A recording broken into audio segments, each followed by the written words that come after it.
हमने रासायनिक अभिक्रिया में अम्ल और क्षार आपस में क्रिया कर लवण और जल बनने की प्रक्रिया को देखे। जलीय विलयन में अम्ल हाइड्रोजन आयन और जलीय विलयन में क्षार हाइड्रोक्साइड आयन देते हैं। जब अम्ल और क्षार आपस में क्रिया करते हैं तो यही हाइड्रोजन आयन और ये हाइड्रोक्साइड आयन दोनों मिलकर के जल का निर्माण करते हैं और साथ में लवण बनाते हैं।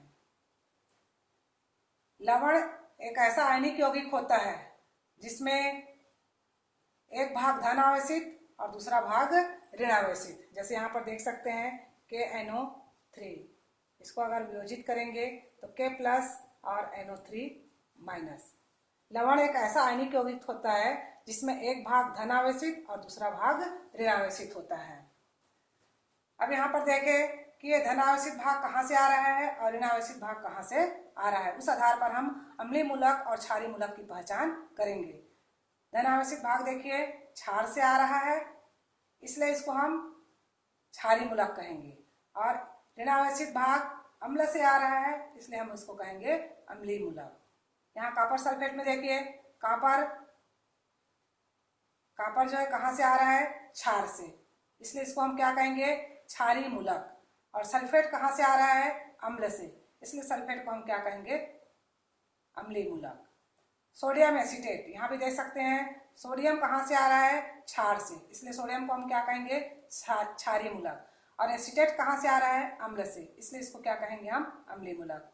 यहाँ पर एसिटिक अम्ल को भी देख सकते हैं, ये H+ और CH3CO-, ये हाइड्रोजन कहाँ से आ रहा है, क्षार से, इसलिए ये क्या हो जाएगा आपका क्षारीय मूलक। और ये CH3CO- कहाँ से आ रहा है, अम्ल से, इसलिए क्या हो जाएगा, अम्लीय मूलक।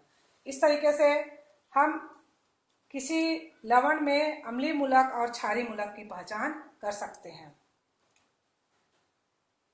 क्या सभी लवण उदासीन होते हैं, इसको समझने के लिए हमें लवण के अम्लीय मूलक और क्षारीय मूलक की प्रकृति को समझना होगा। अब इसको एक उदाहरण के द्वारा समझने का प्रयास करें। जैसे सोडियम क्लोराइड, सोडियम क्लोराइड के दो भाग हो गए, एक धन आवेशित भाग और दूसरा ऋण आवेशित भाग। धन आवेशित भाग सोडियम कहाँ से आएगा, क्षार से, सोडियम हाइड्रोक्साइड से। और ऋण आवेशित भाग कहाँ से आएगा, Cl, और मान लगाइए कहाँ से आएगा, हाइड्रोक्लोरिक अम्ल से। तो NaOH एक प्रबल क्षार है और हाइड्रोक्लोरिक अम्ल एक प्रबल अम्ल है। तो अम्ल और क्षार दोनों क्या है, प्रबल। तो उस स्थिति में विलयन आपका जो लवण है वो कैसा हो जाएगा, उदासीन। तो यहाँ पर हम लवण की प्रकृति कैसी होगी उसको हम अम्लीय मूलक और क्षारीय मूलक की प्रकृति को समझ करके इसको बता सकते हैं। तो देखिए यहाँ पर लवण का सूत्र दिए हुए हैं। कॉपर सल्फेट क्षारीय मूलक है, कॉपर हाइड्रोक्साइड जो प्रकृति में दुर्बल है, और अम्लीय मूलक है सल्फ्यूरिक अम्ल जो प्रकृति में प्रबल है। जो प्रबल रहेगा वही लवण की प्रकृति होगी। प्रबल आपका कौन सा मूलक है, अम्लीय मूलक, इसलिए प्रकृति क्या हो जाएगी, अम्लीय। सोडियम हाइड्रोजन कार्बोनेट या सोडियम बाइकार्बोनेट क्षारीय मूलक है, सोडियम हाइड्रोक्साइड जो कि प्रबल है, और अम्लीय मूलक है कार्बोनिक अम्ल जो कि दुर्बल है। प्रबल क्या है, क्षारीय, तो इसलिए क्या हो जाएगा आपका क्षारीय। अमोनियम एसीटेट क्षारीय मूलक है, अमोनियम हाइड्रोक्साइड जो कि दुर्बल क्षार है, और एसिटिक अम्ल अम्लीय मूलक है जो कि क्या है, दुर्बल। तो दुर्बल दोनों हैं, इसलिए इसकी प्रवृत्ति कैसे हो जाएगी, उदासीन। हमने देखा था प्रबल प्रबल था, उस स्थिति में भी कैसा था, उदासीन। अमोनियम क्लोराइड, अब देखिए इसका क्षारीय मूलक, इसके दो भाग होंगे NH4+ और Cl-। NH4+ कहाँ से आएगा, अमोनियम हाइड्रोक्साइड से,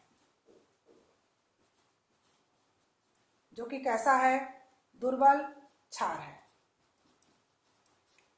Cl- कहाँ से आएगा, अम्ल से, हाइड्रोक्लोरिक अम्ल से, जो कि कैसा है आपका, प्रबल है। प्रबल क्या है, अम्लीय मूलक, इसलिए क्या हो जाएगा, अम्लीय। पोटेशियम नाइट्रेट में देखिए क्षारीय मूलक आपका पोटेशियम हाइड्रोक्साइड है जो कि प्रबल है, और अम्लीय मूलक है आपका नाइट्रिक अम्ल जो कि प्रबल है। दोनों प्रबल है, इसलिए क्या हो जाएंगे, उदासीन। तो इस तरीके से हम किसी भी लवण के अम्लीय, क्षारीय या उदासीन प्रकृति को ज्ञात कर सकते हैं।